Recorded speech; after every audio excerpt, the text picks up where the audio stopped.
Hi guys, and welcome back to my channel. It's Sarah here, and it is Saturday the 9th of November, and that means it's another No Buy November day.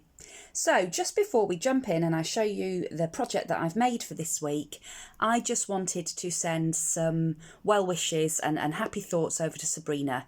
Now, Sabrina's the lovely lady that is hosting this collaboration, and as I'm sure that you all know, she's recently had some surgery and had a few complications following that. Now, if prayers and well wishes can make a person well, I'm sure that Sabrina is well on her way to good health, and we're hoping to see you back here soon, Sabrina. So with that said, this is a collaboration and there are lots and lots of other incredibly talented ladies that will be creating and sharing their projects with us all today.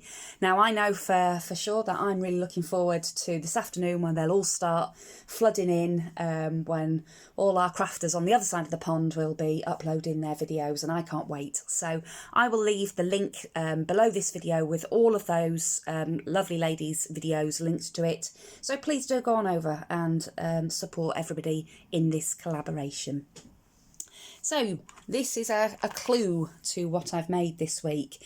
Now, I haven't done a craft with me this week, mostly because it's an altered item, and I sort of did it crafting on the hoof, and it was very much I was making it up as I went along, so there was quite a bit of trial and error involved, and I was quite late to the party. I have only actually finished this morning because I've had a really busy week at work this week. I've just gone back to work, and yeah, trying to fit everything in has been a little bit challenging, but I've done it, and this will go up on time today. So, clue, this is obviously the inner from a chocolate box, and that's what I decided to alter this week, was a chocolate box. So this is what I have created. Now, the reason that this, I wanted to alter this, I'd actually already got this in my stash of things that I wanted to alter at some point, because it had got this acetate window. So you can see if I just turn that around, this is actually acetate, was the original window, and that's where you could see through to the chocolates that were inside, and that inspired me to want to create something with it. So I started out by giving it all a coat of gesso, so that on the corners and on the edges and things, you wouldn't see any of the packaging design. So there were some barcodes that went right down to the edge of the cardstock. So I gave it all a coat of white, well, a couple of coats of white gesso and some white acrylic paint, just to really block that out so that you couldn't see any of that when it was finished. I've then, by eye really, measured up for panels for all the sides, the bottom, and obviously the top here, and it's also got a panel on the bottom there inside. I measured all of those panels up, and I created a little magnetic closure. So underneath this panel here, I put a little magnet, and then I made this little tab out of a nice sturdy glitter cardstock, and that then clips closed. So I put the little tab on, layered all the papers on top, and then thought, right, what am I going to do? Bit of a tricky time cutting this top one, because obviously I'd got to cut the panel just right for the centre there. That, if I'm totally honest, wasn't quite as perfect as I wanted it to be, and it really irritates me when you can see just a little bit, you know, it's slightly out, it's slightly off. So that's when I thought, well, actually, I could add the pom-pom trim. Now, it adds something really pretty to the box, and it disguises that it's just, in places, it's not, the alignment's not 100%. So that's what inspired me to pop the pom-pom trim on. The pattern paper that I used came from one of the Christmas pads that I'd got from the range. Now, if I'm honest, if I wasn't on a no spend, I probably would have gone out and bought more paper, because this pink that I've used on the card, and obviously this is all going to be a set, doesn't quite match with the pink that I've used on the box. This is a little bit more peachy, and this is more sort of baby pink on this card. And it was frustrating me, and I was thinking, oh, I just want to go out and buy paper that's, you know, that more sort of baby pink colour. However, I didn't. I thought, no, I'm going to do it properly. And you know what? Now that it's all finished, I don't think it matters that they're slightly different pinks. And I sort of thought to myself, well, actually, they're not going to be used by the ultimate recipient. It's not like they're going to be, you know, stood together and necessarily used together. So the fact that they're slightly different pinks, I'm okay with it now. It did take me a little time, but I am okay with it now. So I decided to turn the acetate window into a shaker. So as you can see there's all sorts of lovely little snowflakes and some white, pink and silver sequins. So to do that, before I laid the paper down, I just hot glued a piece of glitter tulle over the window. And before I sealed it up on the bottom, I slipped all my little sequin elements in, glued the bottom shut, and then I've layered the pom-pom trim paper over the top.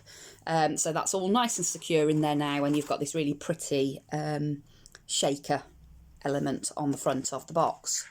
I've then done these floral clusters, and because of the way that the box, obviously because I've worked with the box that I've got, there was a bigger space at the top than there was at the bottom and the sides, and I thought, well, how am I going to get round that and still make it look like it's meant to be? And that's when I came up with the idea of having these two matching floral clusters down either side with this really lovely silver sort of Swan Lake looking ballerina. Now this was actually an acrylic piece that I made with it's like resin. I made it with some 2-part resins, and then I've painted it with gesso, painted it with silver paint, and then just dry brushed over it with some white, just to make it look a little bit sort of vintagey and a bit antique.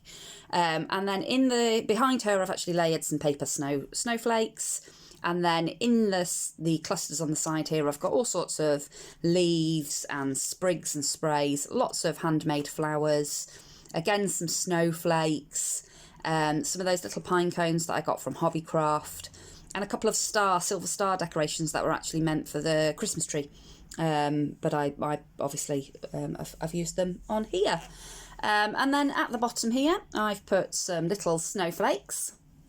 And I've layered up a couple of times with some Snow White Centura Pearl, a Happy Christmas die that's from my stash. Inside, obviously, you've got the box. I've got some silver shred and then some little die cut, like punched out snowflakes in amongst all of that. And my intention for this box is going to be to fill it up. So I'll just put something under there to prop it up. So I have also made a start, and I'm not quite finished on this bit yet, but I have also made a start on making some embellishments to go in this. So you can see here I've made some little rosettes.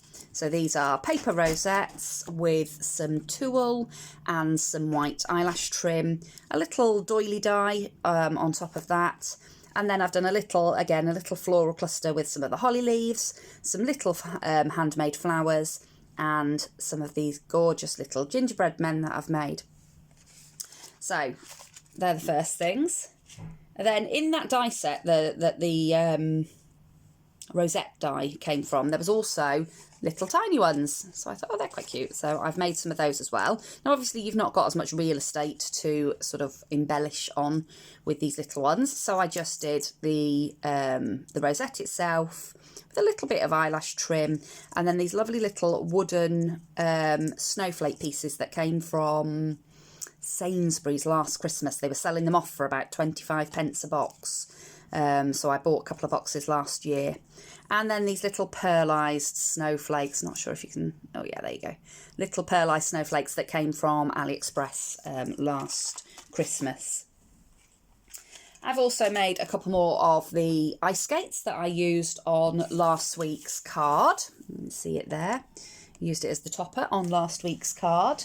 And these two, I've just made them with a slightly different material for the actual boot part.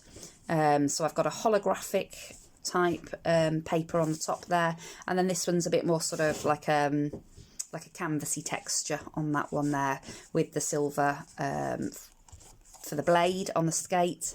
And then I've used like a leatherette, it's actually a wallpaper sample, to do the bottom part of the skate and then covered that with some glitter. And again, it's got some of the little tiny flowers, and that's a repeating theme throughout this set that I'm making.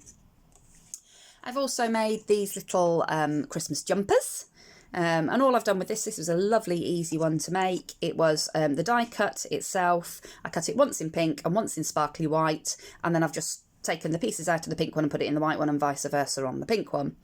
A little flower cluster in the corner of each of those, and then I've used some of the homemade flocking that my daughter made to do her stag's head. I've just flocked the collar and cuffs of the jumpers so that they look like nice furry winter jumpers. And then the last thing that I've made for the moment to go in this little box is a little set of handmade flowers. So some of the little tiny pink and white variegated poinsettias there. And then using the same punch, I'd actually made some little blue and white flowers with a little gold centre, and I used those on the project that I did a couple of days ago. That I've sent out to Cruise, so that's on from that one, and I'd got lots left over, so I thought they'd go quite nicely. They match the colour scheme. And then some of these little tiny blue sparkly, these are actually made using a snowflake punch, and I've just sort of layered them and then put a little bit of glitter glue on after I've done. So those are the things that I've made for now. I have got another die set that I would like to do, which is if you saw the previous video, you saw the little cocktail glass shakers that I made.